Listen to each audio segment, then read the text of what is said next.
వైఎస్ఆర్సీపీని వీడి బాగుపడిన వాళ్ళు ఎవరూ లేరు. అంబటి రాంబాబు ముఖ్యమంత్రి ఉన్న సమయంలో వైఎస్ జగన్మోహన్ రెడ్డి కృషి వల్లే పోలవరం ప్రాజెక్టుకు కేంద్రం నుంచి నిధులు వచ్చాయని, కానీ సీఎం చంద్రబాబు ఆ క్రెడిట్ తనది అన్నట్లుగా ప్రసంగాలు ఇస్తున్నారు. పోలవరంపై చంద్రబాబు మళ్ళీ అబద్ధాలు చెప్తున్నారు. చంద్రబాబు నాకన్నా మహానటుడు అని ఎన్టీఆర్ చెప్పిన మాటలు గుర్తొస్తున్నాయి. వైఎస్ జగన్కు మంచి పేరు వస్తుందని చంద్రబాబు కుట్రలు చేస్తున్నారు. జగన్ హయాంలోనే పోలవరం పనులు వేగంగా జరిగాయి. ఇప్పుడు ప్రాజెక్టు ఫేజ్ 1కు నిధులు వచ్చాయని అన్నారు. దానితో పాటుగా అనేకమైన విషయాలను మళ్ళా వల్లివేసేటటువంటి కార్యక్రమం చేశారు. దీని గురించి కొన్ని విషయాలు మీ ద్వారా ప్రజలకు తెలియపరచాలనే ఉద్దేశంతో మీ ముందుకు రావడం జరిగింది. చంద్రబాబు నాయుడు గారు ఇంతకు ముందే మీడియాతో మాట్లాడినటువంటి విషయాలను కూడా ఏదైతే అవాస్తవాలను, అభూత కల్పనలను, జగన్మోహన్ రెడ్డి గారిని, రాజశేఖర రెడ్డి గారిని, దివంగత రాజశేఖర రెడ్డి గారిని దూషించేటటువంటి కార్యక్రమం పోలవరాన్ని ఆసరాగా చేసుకొని ఈ 12,157 కోట్లు విడుదలైన సందర్భాన్ని పురస్కరించుకొని మళ్ళా ఆయన కథ అంతా చెప్పుకొచ్చాడు. డయాఫ్రమ్ వాళ్ళు కొట్టుకుపోవడానికి జగన్మోహన్ రెడ్డి కారణమని, ఒక దుష్ట ప్రభుత్వం వచ్చి ఈ పోలవరాన్ని వెనక్కు తీసుకువెళ్ళిపోయిందనేటువంటి మాటలు మాట్లాడుతూ వచ్చారు. నేను జనరల్గా ఏదైనా ఇరిగేషన్ మంత్రి గారు మాట్లాడతాడేమని అనుకున్నాను ఈ విషయాలు. ఆయన కాకోకుండా నారా చంద్రబాబు నాయుడు గారే మాట్లాడారు. సరే, అది వేరే అంశం అనుకోండి. ఎవరు మాట్లాడినా ప్రభుత్వం వైపు నుంచి మాట్లాడారు. ఈ 12,157 కోట్ల రూపాయలు మొదటి దశను పూర్తి చేయడానికి అవసరమైనటువంటి నిధులు. మొదటి దశ అంటే 41.15కి సంబంధించినటువంటి దశ. That is the first stage. ఆ దశ పూర్తయిన తరువాత రెండవ దశకు వెళ్తారు. అది 45.72. ఆ లెవెల్కి వాటర్ నింపడానికి వీలుగా. That is the project.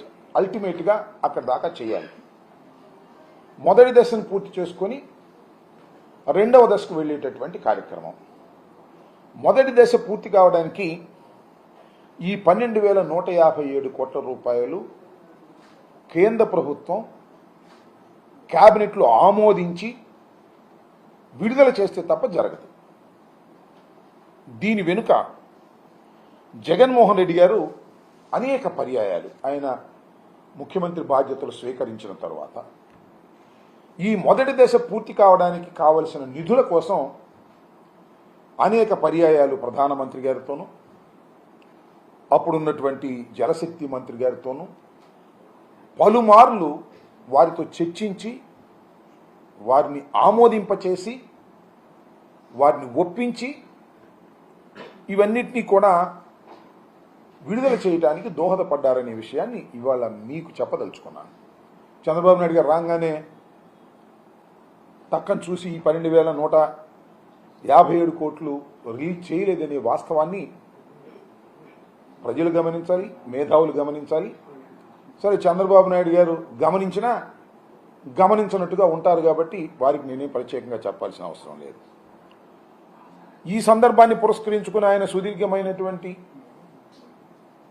ఉపన్యాసాన్ని మీడియాలో చెప్పారు కాబట్టి, అనేక అసత్యాలను మా మీద రుద్దేటటువంటి ప్రయత్నం చేశారు కాబట్టి కొన్ని అంశాలను మళ్ళా తిరిగి చెప్పవలసినటువంటి అవసరం, బాధ్యత మా మీద ఉందని భావిస్తా ఉన్నా.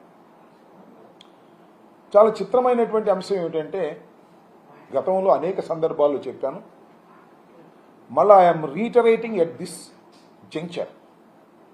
అదేమిటంటే, చంద్రబాబు నాయుడు గారు ఈ ప్రాజెక్టుని కేంద్ర ప్రభుత్వం కాకోకుండా రాష్ట్ర ప్రభుత్వమే చేస్తుందని ఆయన 2016లో అంగీకరించారు. దానికి ఒక పెద్ద కథ చెప్తాడు. నేను గడ్కరీ దగ్గరికి పండుగ పూట వెళ్ళాను, వారిని ఒప్పించేటటువంటి కార్యక్రమం చేశాను, అంతా నేనే ఎక్స్ప్లెయిన్ చేశాను, మొత్తం అంతా ఎక్స్ప్లెయిన్ చేసిన తర్వాత వారు అంగీకరించారు, ఇంత కష్టపడ్డాను అని. అది కష్టపడటం కాదు. ఏదో ఒక విధంగా ఆ ప్రాజెక్టుని కేంద్రం కట్టకోకుండా రాష్ట్ర ప్రభుత్వమే కట్టే తనకు నచ్చిన కాంట్రాక్టర్ను వేసుకొని దానిలో కమిషన్లు దండుకోవాలనేటువంటి ఒక దుర్బుద్ధి, ఒక ఆశ. దానికోసం ఇదంతా చేసి దాన్ని వాళ్ళు పదే పదే నేను కష్టపడ్డాను, అసలు పోలవరం నేనే ఆలోచన చేశాను, పోలవరానికి నేనే ముందు ప్రారంభించాను అనేటువంటి పద్ధతిలో మాట్లాడుతున్నారు. నాకు చాలా ఆశ్చర్యం వేసింది.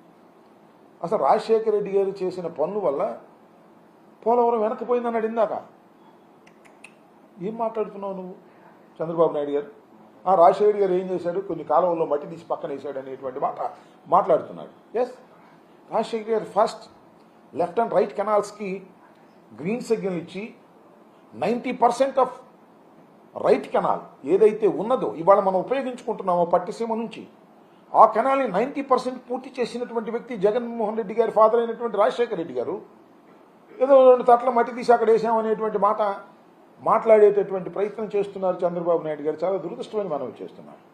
ఇలాంటి పచ్చి అవాస్తవాలను మీకు మైకి దొరికింది కదా, ముఖ్యమంత్రి అయ్యాను కదా 4వసారి, మీకు చెప్పే మీడియా ఉంది కదా అని చెప్పేసి అలా అసత్యాలు పదే పదే పదే పదే చెప్పి ప్రజలను నమ్మించాలనేటువంటి ప్రయత్నం చేయడం చాలా దురదృష్టకరమైన మనవి చేస్తున్నాం. చంద్రబాబు నాయుడు గారు గడ్కరీ దగ్గరికి వెళ్ళి ఒప్పుకున్నది ఏమిటంటే చాలా బాధాకరమైన అంశం.